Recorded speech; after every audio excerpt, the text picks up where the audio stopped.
ओम उमा महेश्वराय नमः। आप सभी का हमारे YouTube चैनल पर हार्दिक स्वागत है। आज सुने शिव महापुराण में आगे की कथा। आज की कथा में आप जानेंगे वृंदा का पति व्रत भंग और जलंधर की मौत के बारे में। व्यास जी बोले, सनत कुमार जी, जब माता पार्वती की आज्ञा पाकर भगवान विष्णु सागर पुत्र जलंधर की नगरी को चले गए, तब फिर आगे क्या हुआ? उन्होंने वहां जाकर क्या किया? व्यास जी का प्रश्न सुनकर सनत कुमार जी मुस्कुराए और बोले, हे महर्षि, दैत्यराज जलंधर की नगरी में पहुंचकर श्रीहरि विष्णु सोच में पड़ गए कि वे क्या करें। परंतु अगले ही पल उन्हें समझ में आ गया कि जैसे को तैसा। उन्होंने सोचा कि जिस प्रकार जलंधर ने छद्म शिव रूप धारण करके देवी पार्वती को छलने की कोशिश की थी, वे भी वहां जाकर उसकी पत्नी वृंदा का पतिव्रत धर्म भंग करेंगे। वे जानते थे कि जलंधर अपनी पत्नी के पतिव्रत धर्म से ही अभी तक बचा हुआ है, इसलिए उसका पतिव्रत धर्म नष्ट करना जरूरी है। मन में ये विचार आते ही वे नगर के राज्य उद्यान में जाकर ठहर गए। दूसरी ओर दैत्यराज जलंधर की पतिव्रता पत्नी वृंदा अपने कक्ष में सो रही थी। भगवान श्रीहरि विष्णु की माया के फलस्वरूप उन्होंने रात्रि में एक सपना देखा। उसने देखा कि उसका पति निर्वस्त्र होकर, सिर पर तेल लगाकर और गले में काले रंग के फूलों की माला पहनकर भैंसे पर बैठा है और उसके चारों ओर हिंसक जीव जंतु उसको घेरे खड़े हैं। उस समय चारों ओर घोर अंधकार फैला हुआ था और वह दक्षिण दिशा की ओर बढ़ता जा रहा था। ऐसा सपना देखकर वह डर गई और उसकी आंख खुल गई। तभी उसने देखा कि सूर्य उदय हो रहा है, परंतु वह सूर्य अत्यंत कांतिहीन था और उसे सूर्य में एक छेद भी दिखाई दे रहा था। ये सब देखकर वृंदा का मन बहुत व्याकुल हो उठा और वह इधर उधर टहलने लगी। कभी छज्जे और अटारी पर चढ़ती तो कभी जमीन पर बैठ जाती, परंतु उसे चैन नहीं था। जब इस प्रकार वृंदा का मन शांत नहीं हुआ तो वह मन की शांति प्राप्त करने हेतु उद्यान की ओर चल दी। परंतु उस निर्जन उद्यान में उसके पीछे सिंह के समान दो भयंकर राक्षस पड़ गए। वृंदा उन्हें देखकर बहुत डर गई और अपने प्राणों की रक्षा करने के लिए वहां से भागने लगी। भागते हुए उसे सामने से आते हुए एक तपस्वी दिखाई दिए। भयभीत वृंदा उस मुनि से अपने जीवन की रक्षा करने के लिए प्रार्थना करने लगी। उन तपस्वी ने अपने कमंडल से जल निकालकर उन राक्षसों को ललकारते हुए उन पर जल छिड़क दिया। जल छिड़कते ही दोनों राक्षस वहां से भाग खड़े हुए। तब वृंदा ने दोनों हाथ जोड़कर उन तपस्वी को प्रणाम किया तथा उनका धन्यवाद व्यक्त किया।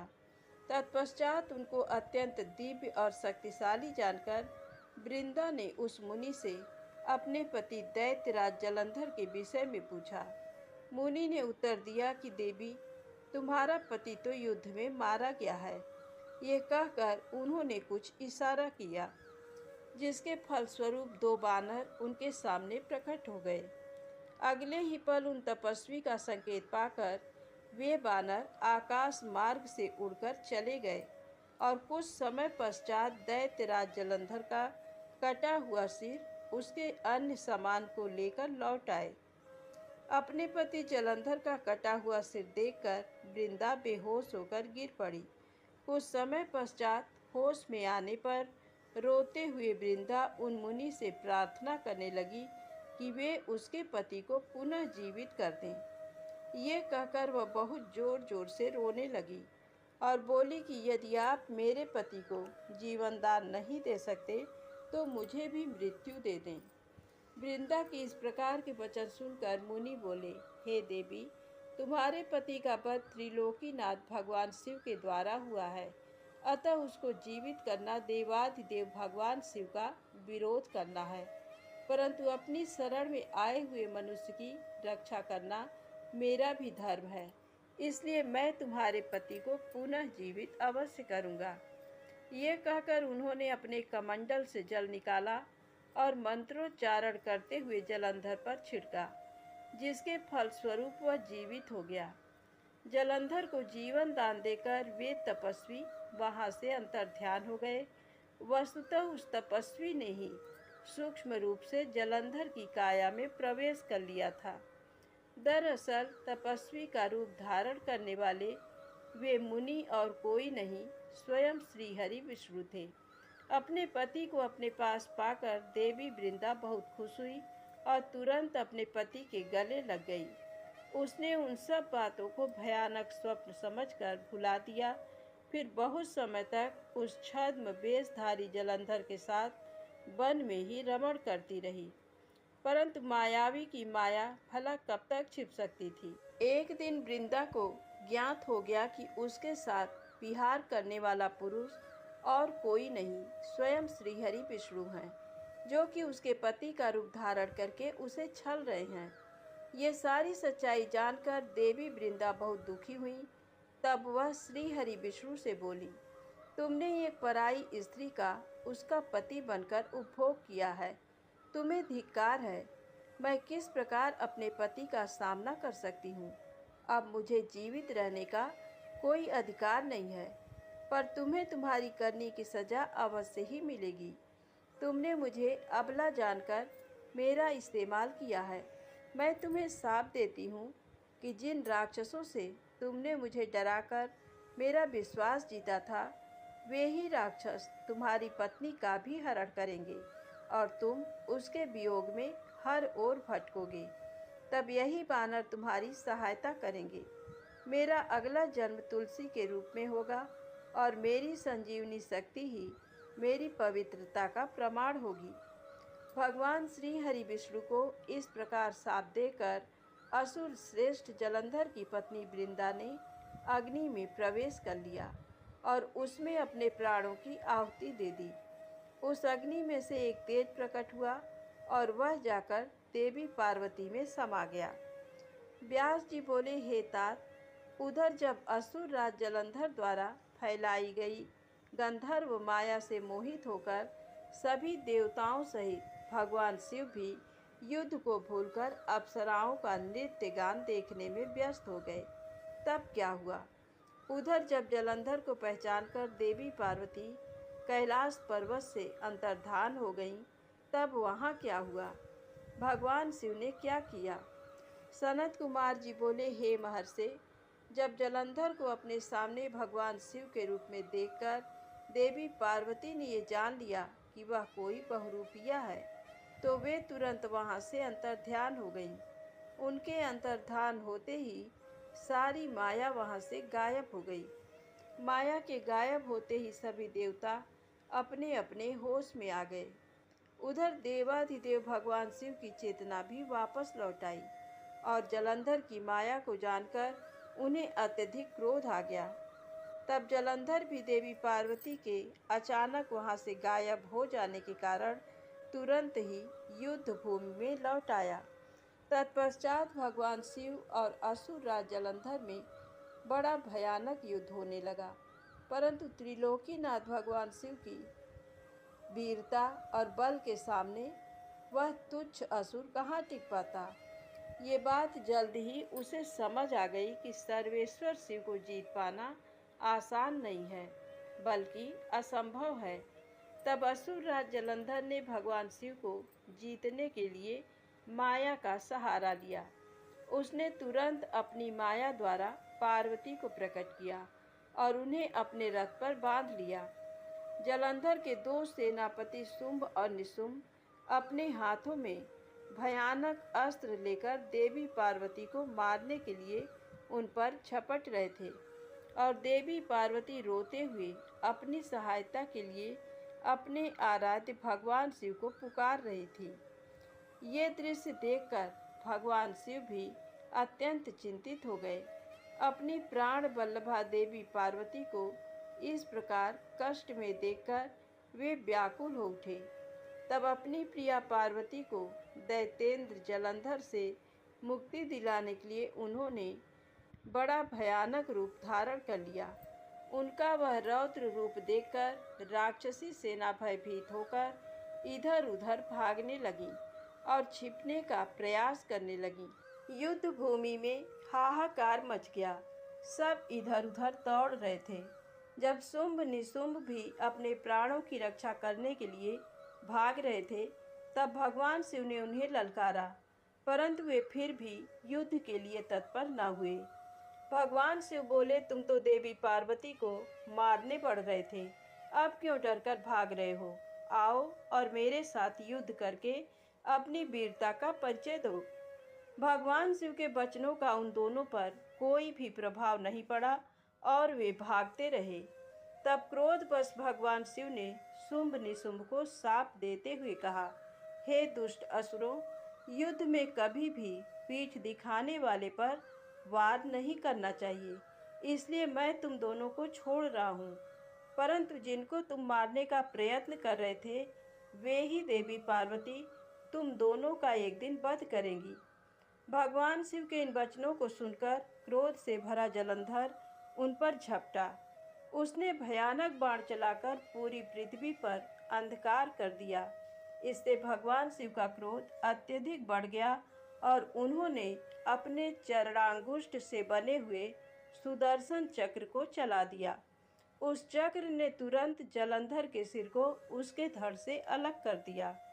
जब चक्र ने असुर राज जलंधर का सिर काटा तो बहुत भयानक ध्वनि हुई और महादानव जलंधर पल भर में ही ढेर हो गया। जिस प्रकार अंजन काजल का विशाल पर्वत दो टुकड़ों में विभक्त हो गया था, उसी प्रकार जलंधर का शरीर भी दो टुकड़ों में बट गया। सारे युद्ध भूमि में उसका रक्त फैल गया।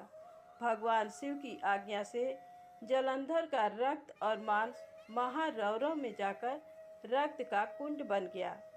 दैत्यराज जलंधर के शरीर से निकला अद्भुत तेज उस समय भगवान शिव के शरीर में प्रवेश कर गया।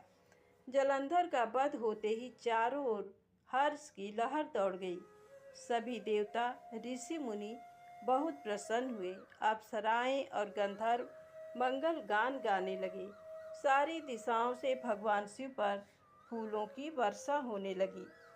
सनत कुमार जी बोले, हे महर्षि, इस प्रकार दैत्यराज जलंधर का देवाधिदेव भगवान शिव के हाथों से वध देखकर सब ओर प्रसन्नता छा गई। सभी देवताओं सहित ब्रह्मा जी और श्री हरि विष्णु भी हर्षित हुए। तब वे करुणा निधान भगवान शिव को धन्यवाद देने लगे और उनकी स्तुति करने लगे और बोले, हे करुणा निधान, हे कृपा निधान देवाधिदेव भगवान शिव, आप प्रकृति से परे हैं। भगवान, आप ही परब्रह्म परमेश्वर हैं। प्रभु, हम सब देवता आपके दास हैं और आपकी आज्ञा की पूर्ति करने हेतु कार्य करते हैं। हे देवेश, आप हम पर प्रसन्न हो। हे प्रभु, जब भी देवताओं पर कोई विपत्ति पड़ी है, आपने हमारी सहायता की है और हमें अनेक दैत्यों के अत्याचारों से मुक्ति दिलाई है। हम सदा ही आपके चरणों की वंदना करते हैं और आपके अनोखे दिव्य स्वरूप का ही स्मरण करते हैं। आपके ही कारण हमारा भी अस्तित्व है। आपके बिना हम कुछ भी नहीं हैं। आप भक्त वत्सल हैं और सदा ही अपने भक्तों का हित करते हैं। इस प्रकार भगवान शिव की वंदना करके सभी देवता चुप हो गए और हाथ जोड़कर खड़े हो गए। तब भगवान शिव बोले, हे देवताओं, मैं तुम्हारी आराधना से बहुत प्रसन्न हूँ। मैं तुम्हें वरदान देता हूँ कि मैं हमेशा तुम्हारे अभीष्ट कार्यों की सिद्धि करूँगा। तुम्हारे दुखों को मैं सदा दूर करूँगा। इसके अतिरिक्त तुम और कुछ भी चाहो तो मुझसे मांग सकते हो। परंतु उन्होंने उनकी कृपा दृष्टि बनाए रखने के अतिरिक्त उनसे कुछ नहीं मांगा। तब उन देवताओं को आवश्यकता पड़ने पर उनकी मदद करने का आश्वासन देकर देवाधिदेव भगवान शिव वहां से अंतर्धान हो गए। इस प्रकार जब त्रिलोकीनाथ भक्तवत्सल शिव ने देवताओं को उनकी सहायता का आश्वासन दिया तो सभी देवता हर्ष से फूले नहीं समाये और भगवान शिव की महिमा का गुणगान और जय जयकार करते हुए प्रसन्नतापूर्वक अपने अपने धाम को वापस चले गए। सनत कुमार जी बोले, हे महामुनि, शंखचूर्ण नाम का एक दैत्य था जिसका वध भगवान शिव ने स्वयं अपने हाथों त्रिशूल मारकर किया था। अब मैं आपको उस शंखचूर्ण नामक दैत्य के विषय में बताता हूँ। हे मुने, आप ये जानते ही हैं कि विधाता के पुत्र मरीच हुए हैं और उनके पुत्र महर्षि कश्यप हुए। मरीच के पुत्र कश्यप मुनि बहुत ही धार्मिक प्रवृत्ति के संत थे। वे बड़े ही धर्मात्मा थे और इस सृष्टि की रचना करने वाले ब्रह्मा जी की हर आज्ञा को शिरोधार्य मानकर उसका पालन किया करते थे। प्रजापति दक्ष ने उनके व्यवहार और गुणों से प्रसन्न होकर अपनी 13 कन्याओं का विवाह महर्षि कश्यप से कर दिया था। इन्हीं की संतानों से ये पूरा संसार भर गया। कश्यप मुनि की 13 पत्नियों में से एक पत्नी का नाम दनु था। दनु रूपवती, गुणवती होने के साथ साथ परम सौभाग्यवती थी। वह एक अत्यंत शांत साध्वी भी थी। उन्हीं दनु के अनेकों पुत्र हुए। उनका विप्रचित नाम का पुत्र बहुत ही बलशाली और पराक्रमी था। उसका भी दंभ नाम का एक पुत्र हुआ। दंभ भी अपने पिता की तरह धार्मिक विचारों को मानने वाला था। दंभ भगवान विष्णु का अनन्य भक्त था। इतना धार्मिक होने के पश्चात भी उसके कोई संतान नहीं हुई। तब वह बड़ा निराश हो गया और उसने शुक्राचार्य को अपना गुरु बनाया। उसने उनसे कृष्ण मंत्र ग्रहण किया। तत्पश्चात दंभ पुष्कर नामक तीर्थ में चला गया और वहाँ 1 लाख वर्ष तक कठोर तपस्या करता रहा। उसकी इस कठोर तपस्या को देखकर सभी देवता ब्रह्मा जी को अपने साथ लेकर भगवान विष्णु के पास गए। भगवान विष्णु के पहुंचकर पहुंचकर सभी देवताओं ने उन्हें आदरपूर्वक प्रणाम किया और दंभ के भीषण तप के बारे में भी बताया। तब सारी बातें जानकर भगवान श्रीहरि बोले, हे देवताओं, मैं जानता हूँ कि दंभ मेरा अनन्य भक्त है। वह अपने मन में पुत्र प्राप्ति की कामना लेकर पिछले 1 लाख वर्षों से मेरी कठोर तपस्या कर रहा है।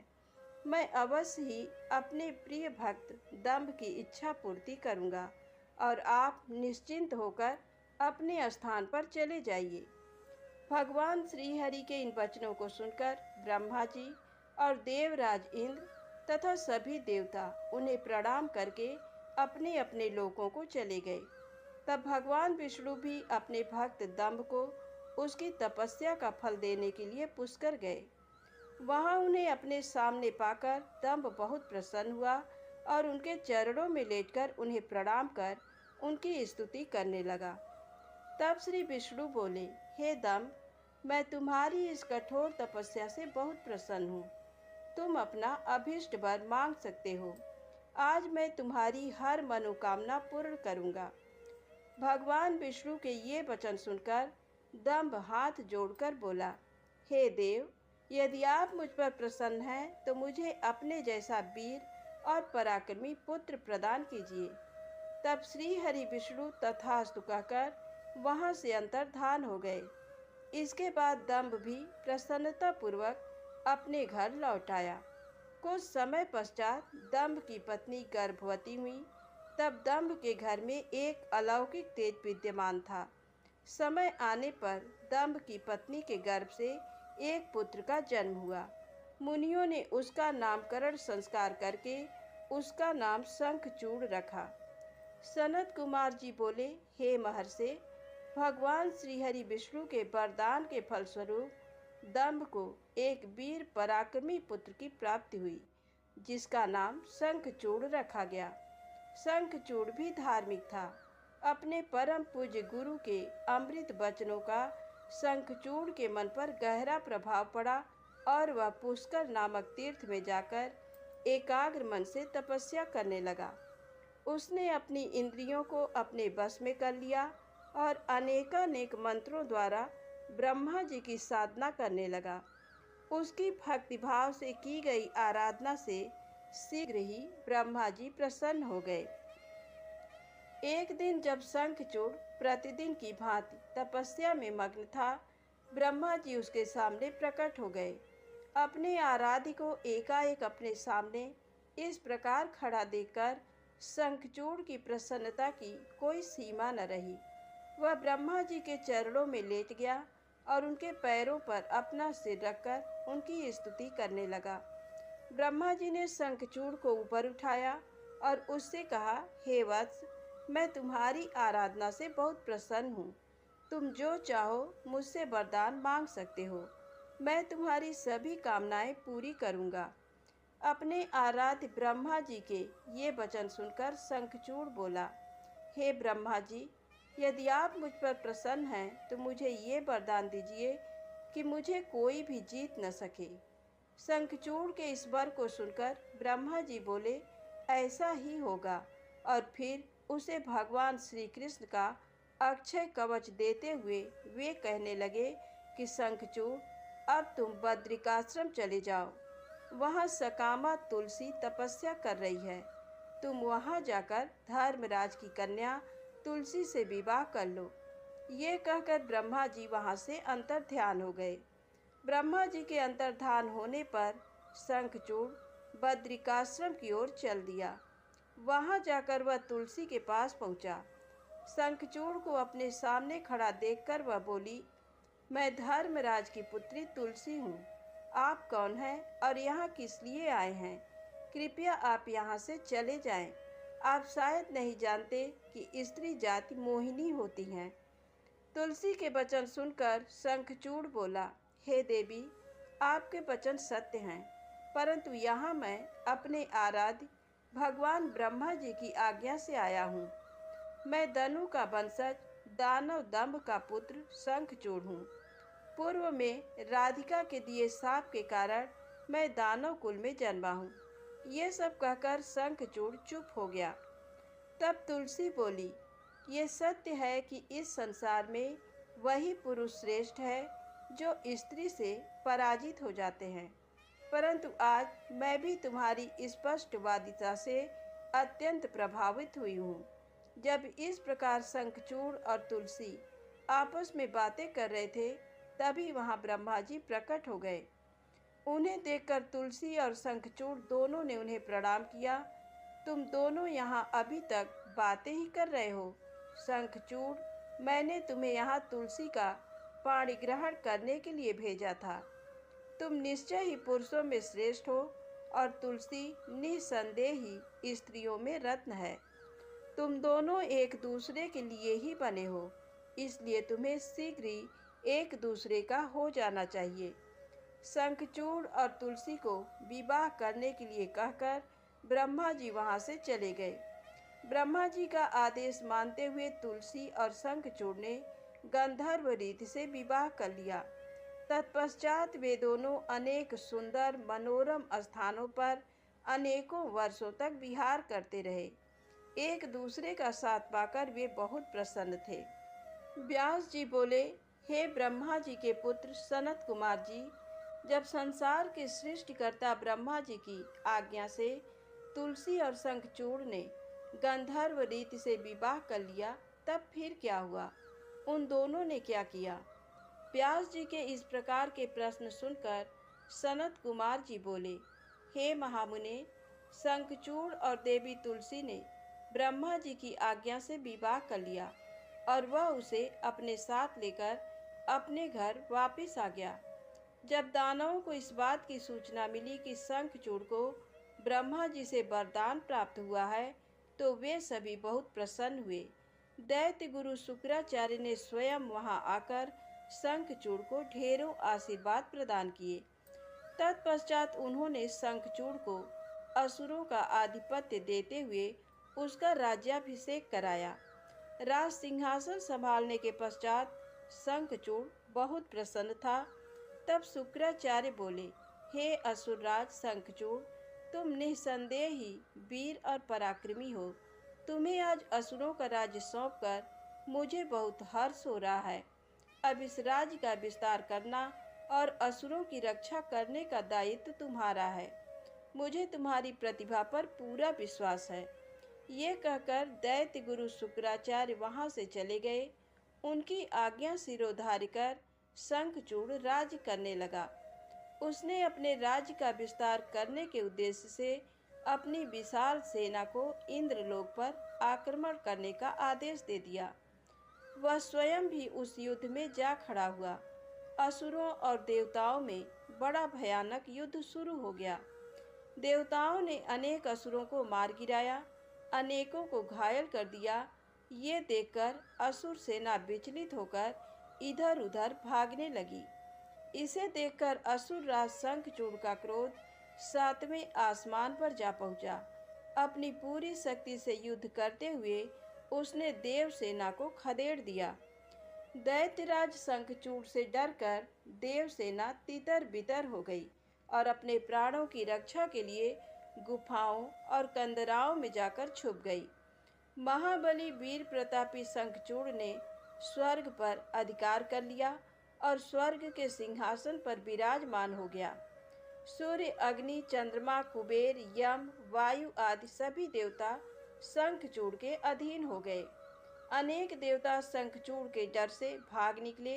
जो देवता वहां से भाग निकले थे वे अपने प्राणों की रक्षा के लिए इधर उधर मारे मारे फिर रहे थे।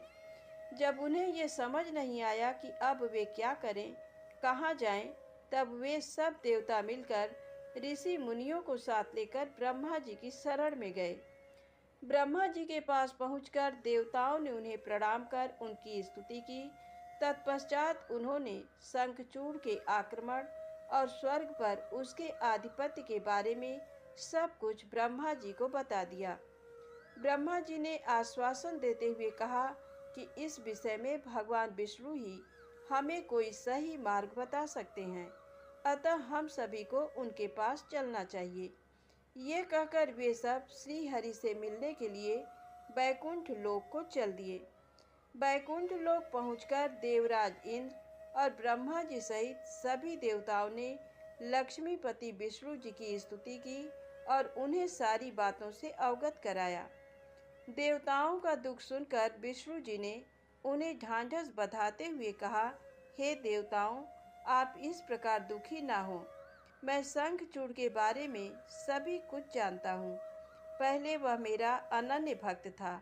इस बारे में हमें देवाधिदेव महादेव जी से विचार विमर्श करना चाहिए, क्योंकि वे ही इस समस्या का सही समाधान बता सकते हैं। ये कहकर वे ब्रह्मा जी और अन्य देवताओं को अपने साथ लेकर शिवलोक की ओर चल दिए। सनत कुमार जी बोले, हे व्यास जी, इस प्रकार ब्रह्मा जी और अन्य देवताओं को अपने साथ लेकर विष्णु जी भगवान शिव से मिलने के लिए शिवलोक पहुँचे। वहाँ शिवलोक में भगवान शिव के सभी गण उन्हें घेर कर खड़े हुए थे। भगवान शिव अपनी प्रिय देवी पार्वती के साथ सिंहासन पर बैठे हुए थे। भगवान शिव ने अपने शरीर पर भस्म धारण की हुई थी। उनके गले में रुद्राक्ष की माला थी। त्रिनेत्रधारी भगवान शिव शंकर देवी पार्वती के साथ बैठे वहां अद्भुत शोभा पा रहे थे।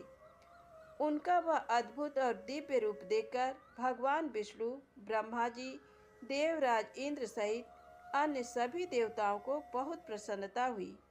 उन्होंने देवाधिदेव कृपा निधान भगवान शिव को हाथ जोड़कर प्रणाम किया और भक्ति पूर्वक उनकी स्तुति करनी आरंभ कर दी। देवता बोले, हे करुणा निधान, हे भक्त वत्सल भगवान शिव, आप सर्वेश्वर हैं, आप परम ज्ञानी हैं, आप सब कुछ जानने वाले हैं। प्रभु, आपकी आज्ञा से ही इस संसार में हर कार्य होता है। आपकी आज्ञा के बिना एक पत्ता भी नहीं हिलता। भगवान, आप तो सब कुछ जानते हैं। हे भक्त वत्सल, आप सदा ही अपने भक्तों की रक्षा करते हैं और उनकी सभी इच्छाओं को पूरा कर उनके अभीष्ट कार्यों को पूरा करते हैं।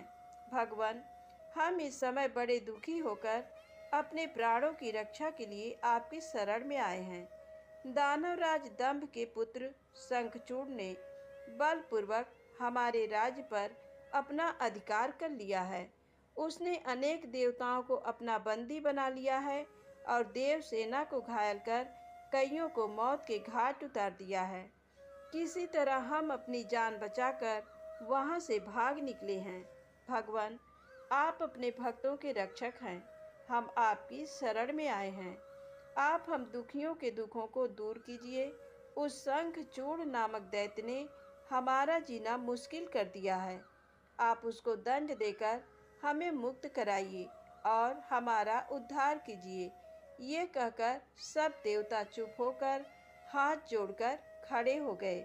सनत कुमार जी बोले, हे महामुने, इस प्रकार देवताओं की करुण प्रार्थना और अनुनय विनय सुनकर त्रिलोकीनाथ भगवान शिव बोले, हे श्रीहरि, हे ब्रह्मा जी और अन्य सभी देवताओं, मैं दैत्यराज शंखचूड़ के विषय में सब कुछ जानता हूँ।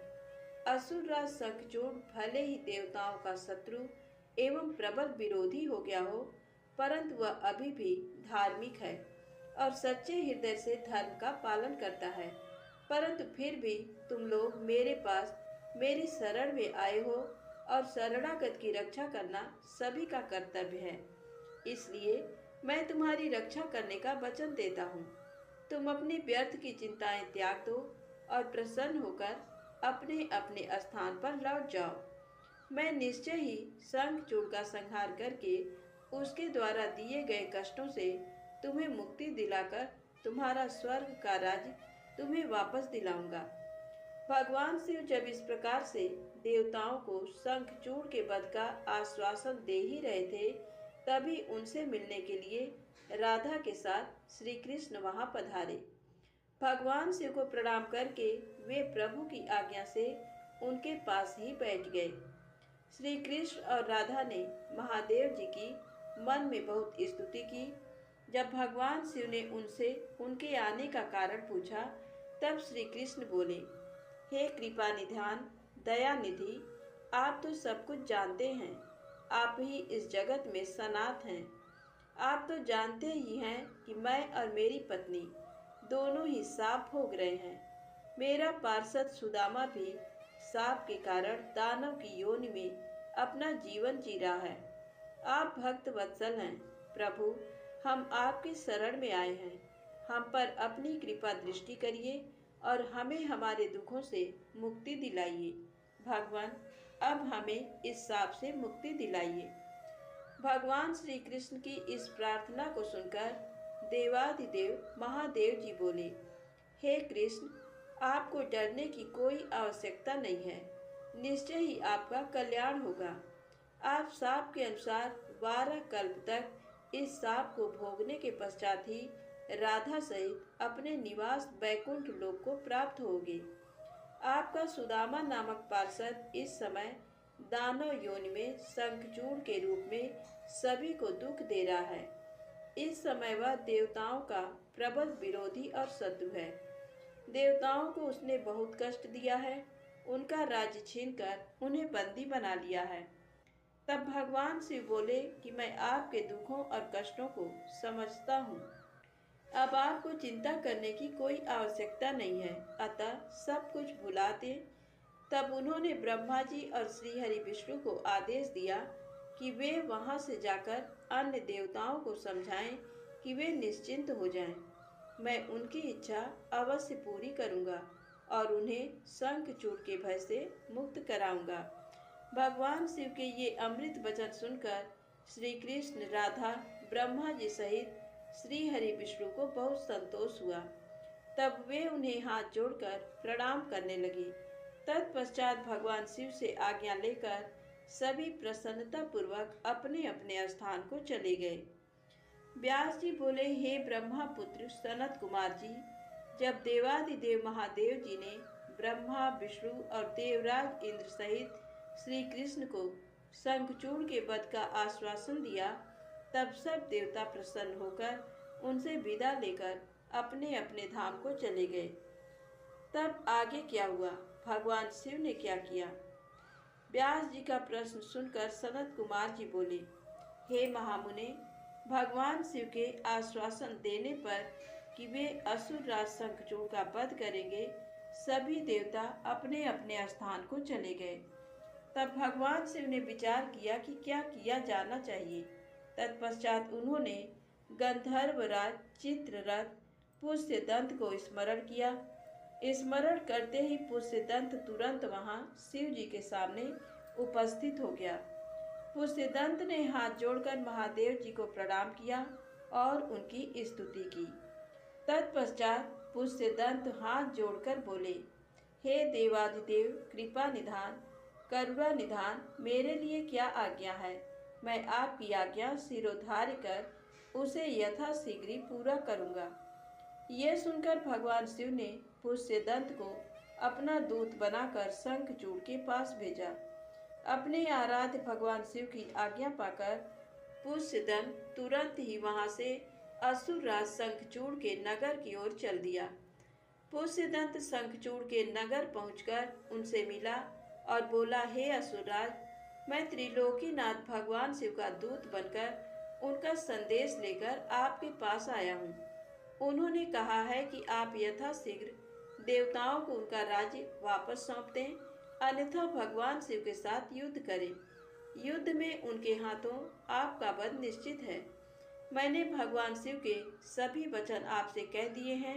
आप जो संदेश उन्हें देना चाहें मुझे बता दें, मैं आपका संदेश भगवान शिव तक पहुंचा दूंगा।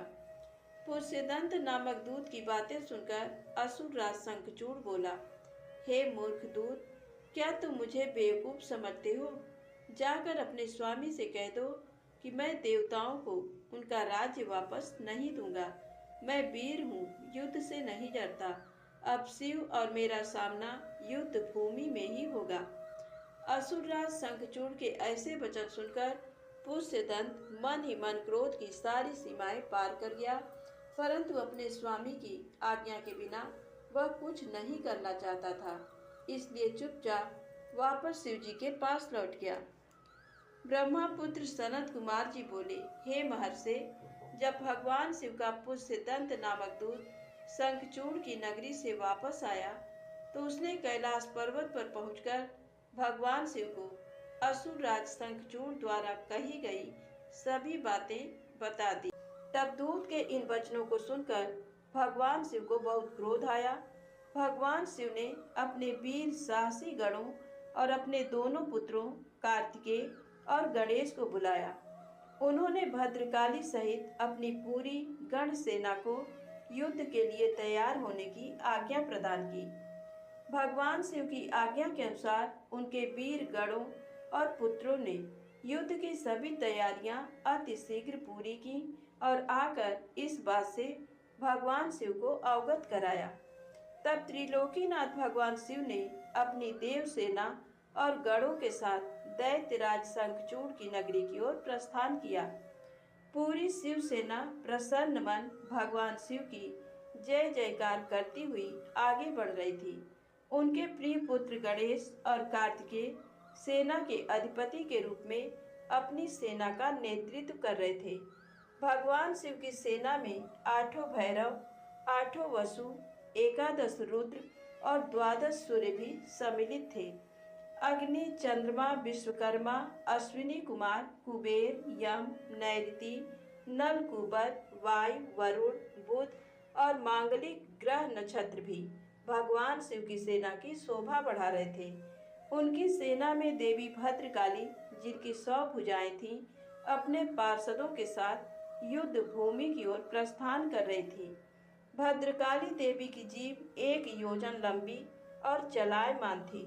उनके हाथों में शंख, चक्र, गदा, पद्म, खड्ग, चर्म, धनुष, बाण आदि अनेकों वस्तुएं थी। भद्रकाली देवी के एक हाथ में 1 योजन का गोल खप्पर, एक में आकाश को स्पर्श करने वाला लंबा त्रिशूल तथा अनेक शक्तियां विद्यमान थीं।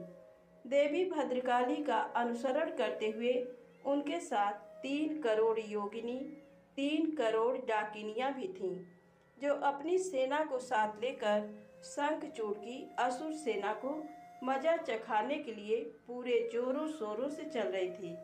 इस प्रकार त्रिलोकीनाथ भगवान शिव की विशाल देव सेना, जिसमें हजारों वीर बलशाली गण विद्यमान थे, पूरे मनोयोग के साथ युद्ध स्थल की ओर बढ़ रही थी। तब भगवान शिव ने अपनी सेना को एक वट वृक्ष के नीचे कुछ देर विश्राम करने के लिए कहा और स्वयं भी उसी वट वृक्ष के नीचे आसन लगाकर बैठ गए। सनत कुमार जी बोले, हे व्यास जी, उधर दूसरी ओर जब भगवान शिव का दूत पुष्पदंत असुरराज शंखचूड़ के पास से वापस लौट गया, तब असुरराज शंखचूड़ भी अपने मन में युद्ध करने का निश्चय करके अपनी प्रिय पत्नी देवी तुलसी के पास पहुंचा। वहां उसने तुलसी को बताया कि हे देवी, अब मुझे कल सुबह युद्ध के लिए प्रस्थान करना होगा। ये सुनकर देवी तुलसी रोने लगी। शंखचूड़ ने उन्हें ढाढ़स बंधाया और कहा कि वीरों की पत्नियां रोकर नहीं बल्कि हंसकर उन्हें विदा करती हैं। ये सुनकर तुलसी ने अपने आंखों के आंसू पोंछ लिए। प्रातःकाल जागकर असुरराज शंखचूड़ ने अपने राज दरबार का उत्तरदायित्व अपने पुत्र को सौंप दिया तथा देवी तुलसी से पुत्र की सहायता करने के लिए कहा। फिर दैत्यराज शंखचूड़ ने अपनी विशाल दैत्य सेना का युद्ध के लिए आवाहन किया। अपने स्वामी दैत्यराज शंखचूड़ के बुलाने पर विशाल दैत्य सेना पल भर में संगठित हो गई। उस असुर सेना में अनेक वीर और पराक्रमी योद्धा थे। वे युद्ध करने के लिए सुसज्जित होकर आए थे। दैत्य सेना का मनोबल बहुत ऊंचा था। वे अत्यंत गर्वित थे और सोच रहे थे कि इस युद्ध में वे अवश्य ही जीतेंगे। मौर्य, कालिक और कालिकेय नामक 3 वीर असुर सेनापति के रूप में दैत्य सेना का प्रतिनिधित्व कर रहे थे। उस विशाल 3 लाख अक्षौहिणी सेना को देखकर बड़े बड़े वीर पल भर में भयभीत हो जाते थे। असुरराज शंखचूड़ अपनी विशाल दैत्य सेना को देखकर बहुत खुश हो रहा था। तब युद्ध के लिए प्रस्थान करती हुई उस सेना का नेतृत्व स्वयं असुरराज शंखचूड़ ने आगे आकर किया। उनके पीछे वाले रथ में दैत्यों के गुरु शुक्राचार्य उनका मार्ग प्रशस्त कर रहे थे। इस प्रकार अपने स्वामी शंखचूड़ की जय जयकार का उद्घोष करती हुई वह राक्षस सेना तीव्र गति से आगे बढ़ी चली जा रही थी। चलते चलते काफी समय बीत गया। आखिर पुष्पभद्रा नामक नदी के किनारे एक अक्षय वट वृक्ष के नीचे दैत्य सेना ने अपना डेरा लगाया। वहीं से कुछ दूरी पर देवसेना ने भी अपना डेरा डाला हुआ था। सनत कुमार जी बोले, हे व्यास जी, जब इस प्रकार देवताओं की सेना लेकर भगवान शिव और राक्षसों की सेना के साथ असुरराज शंखचूड़ अपने अपने निवासों को छोड़कर युद्ध करने के लिए यात्रा करते करते रास्ते में रुक गए और दोनों सेनाएं कुछ ही दूर पर रुकी थीं। तब दैत्यराज शंखचूड़ ने अपने एक दूत को संदेश देकर भगवान शिव के पास भेजा। दैत्यराज शंखचूड़ का वह दूत भगवान शिव के पास पहुंचा और बोला, हे शिव, मैं दैत्यराज शंखचूड़ का दूत हूँ और उनका संदेश लेकर आपके पास आया हूँ।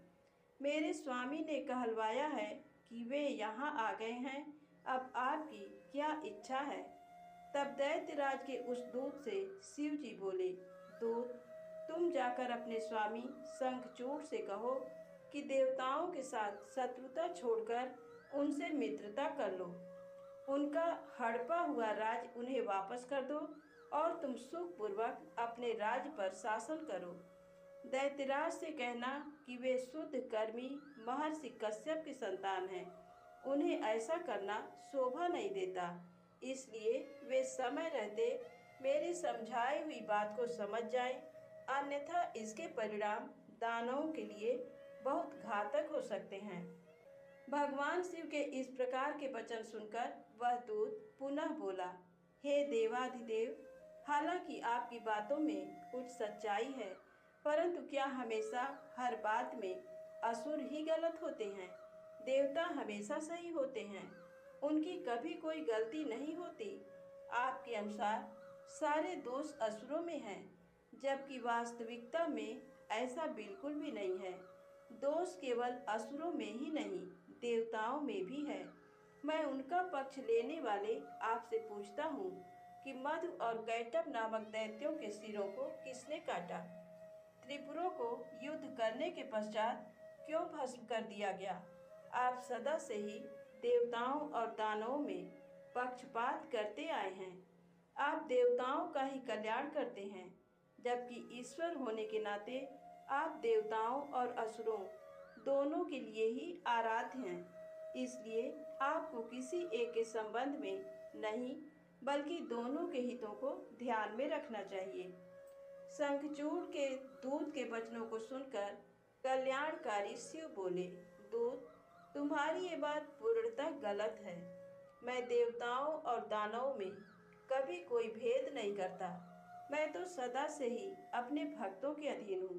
मैं सदैव अपने भक्तों का कल्याण करता हूँ और उनके अभीष्ट कार्यों की सिद्धि करता हूँ। मुझे देवताओं पर आए संकट को दूर करना है, इसलिए मुझे असुरों से युद्ध करना ही होगा। तुम जाकर इस बात को असुर राज शंखचूड़ को बता दो। ये कहकर भगवान शिव चुप हो गए और वह दूत अपने स्वामी शंखचूड़ के पास चला गया। आज की कथा बस यहीं समाप्त होती है। यदि आपको कथा अच्छी लगी हो तो प्लीज़ लाइक अवश्य करें, चैनल को सब्सक्राइब करें। जय माता दी, जय भोलेनाथ।